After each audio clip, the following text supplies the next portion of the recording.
Okay, so physics for engineers, topics is dynamics. Dahil na kita, we have problem 9. A man pushes on a piano with a mass of 180 kg so that it slides at constant velocity down a ramp that is inclined at 11 degrees above the horizontal floor. Neglect any friction acting on the piano. Calculate the magnitude of the force applied by the man if he pushes parallel to the incline and parallel. So ginduso niya pero nahulog ang piano or nagdalos-us ti pakada iya.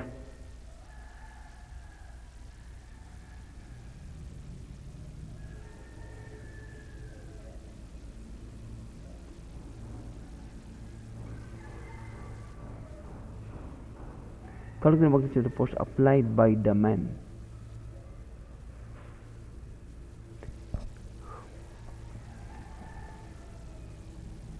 Okay, kung moray frictional force, so itawo din hinado so gudiya pushes diri kay para umandar nimo piano kundi para sumakat nga incline.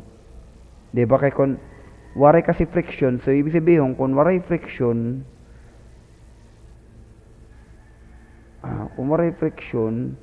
di mo kailangan i-push. Kita niyo? Di mo na iya kailangan i-push. Mahuhulog talaga tiya incline. Kung waray friction, neglect any friction acting on the piano.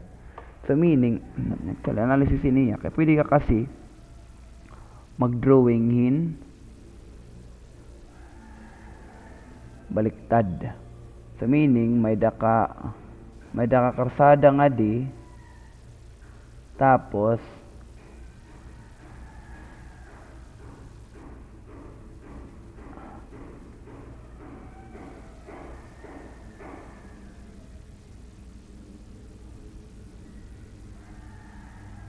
may dani mo ramp ti pakadi yan. Tapos ito nga ramp may dat niya angle nga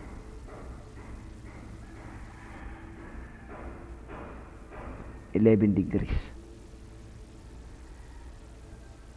May dat niya 11 degrees. So may dani mo piano naging pupush. Ano ba piano?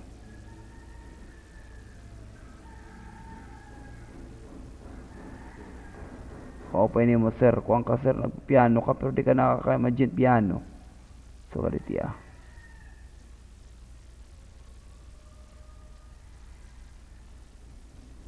May til nga da. So iyan again push ti paigbaw. Okay? So parallel to the incline yan hin pwede lotiya. So during ang tanal ang piano ay nako tak piano. So may dani mo movement ti pakadi. Diba? Nag-slide. Aman po siya sa piano with mass 180. So may dani mo mass nga 180 kilogram. Tapos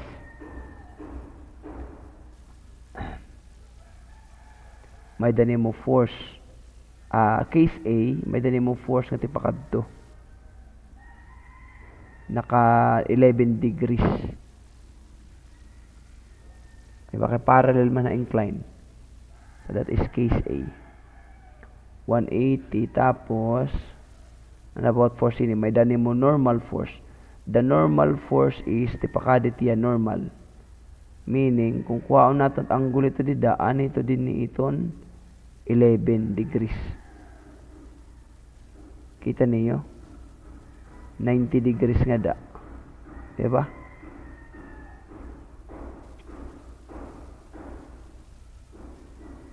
So, this is 90 minus 90. So, kung butangan ko tiya dida, in triangle, this is 90 minus 11. Tapos adi din 11. So, amit ka butang itin imo normal force. This is your normal force. Ano pat mga force nga? This is the force that the man pushes. F. Himunta na lang F. Okay?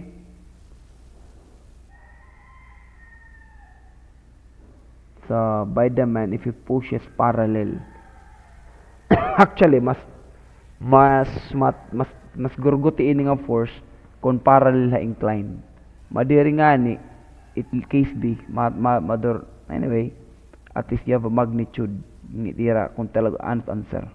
Hit with respect A and B.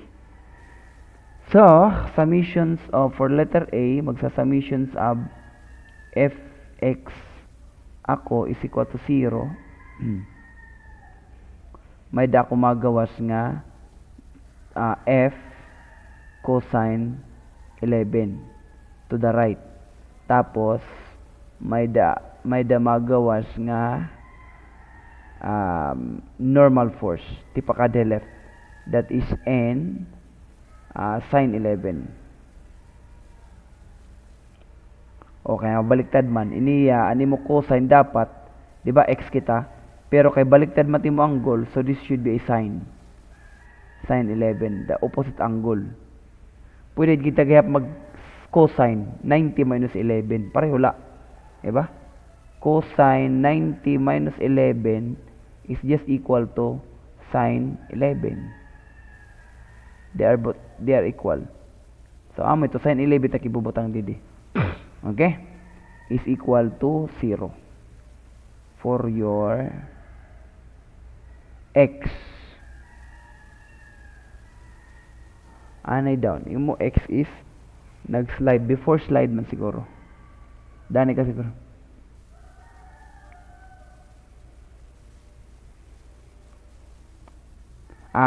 So constant velocity. So the word constant velocity is summations of fy and fx is 0 lagi hapon. So 0 lagi hapon kay constant velocity man diri man ni accelerating. First law. Okay? So amo lagap ini 0 lagap iti dida kay magsimula nga acceleration bangin may dito dida. Number ma mass times acceleration, of course. Nga di kita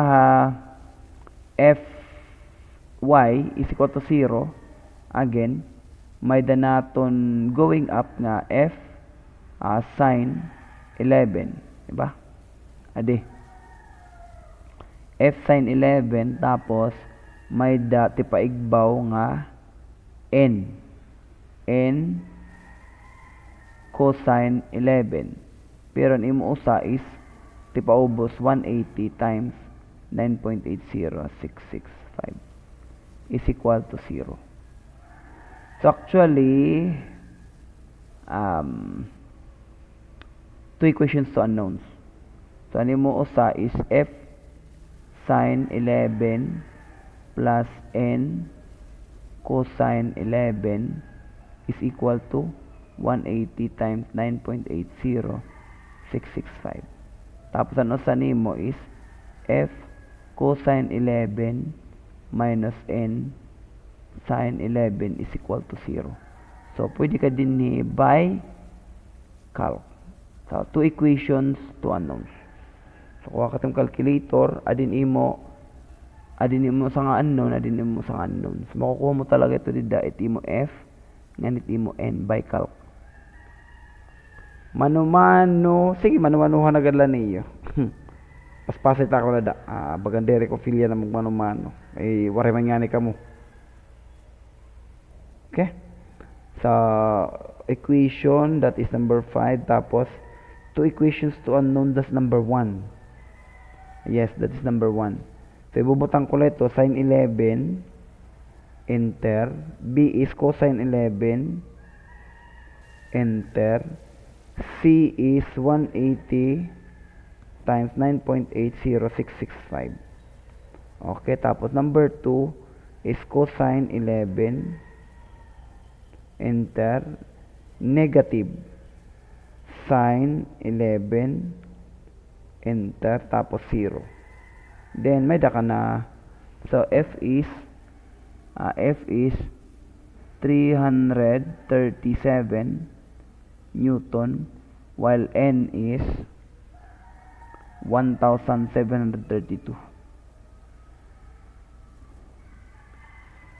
Mulang pakiana, di ba?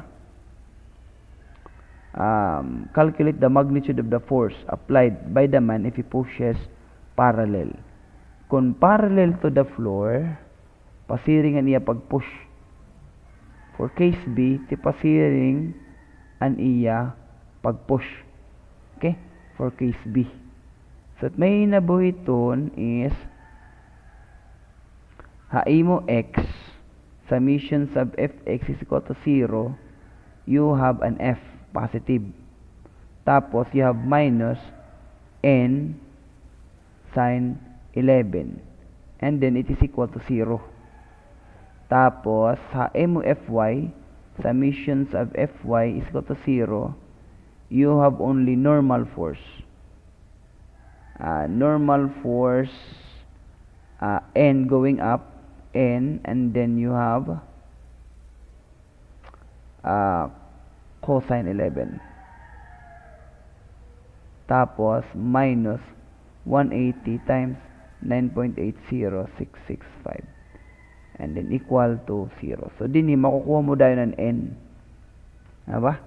So, that would be, n would be 180 times 9.80665 all over cosine 11. Ano? So, that would be 180 times 9.80665 all over cosine 11. And that would give us 1,798 Newton. Substitute natin didi. So, you have F, which is n sine 11. You have 1,798